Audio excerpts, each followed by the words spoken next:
When Deborah Khalil and Mari Mendenhall were deciding on careers, they both felt drawn to public service. I always thought of USAID as my dream job, really. Even before I got there, I thought, this is where I want to end up. Both spent 18 years at the U.S. Agency for International Development, working on HIV programs for people in need around the world.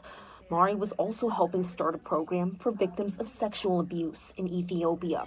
But when the Trump administration began dismantling USAID, the women say they were terminated, forced to abandon the communities they'd served for years. This wasn't just a job that we were going to get a paycheck at. It was really who we were and who our identity was, and it felt like it was just sort of ripped apart and literally thrown in the trash. So it was very traumatic, almost makes me cry. But they knew they wanted to keep the momentum going on HIV services.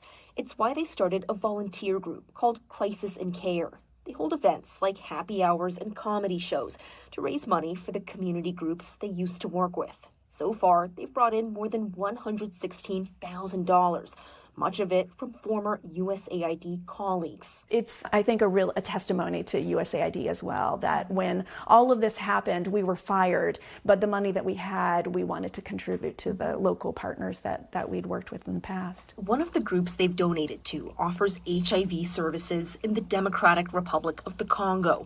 Their director says they're struggling to stay afloat without USAID, which for him has been heartbreaking. And to see desperate people, vulnerable people, to knowing what you could do to help, but being unable to do so. Dr. Bombi Kabongo says he often pays for patients out of his own pocket, and he's grateful for the donations from Crisis and Care. More than a lifesaver for us as an organization and for our patients. Foreign aid workers now starting a new chapter in service to others. Amy Cho, News 4. One analysis by a Boston University epidemiologist estimates more than 730,000 people around the world have died because of cuts to foreign aid. Some of the causes of death include malaria, tuberculosis, pneumonia, and HIV.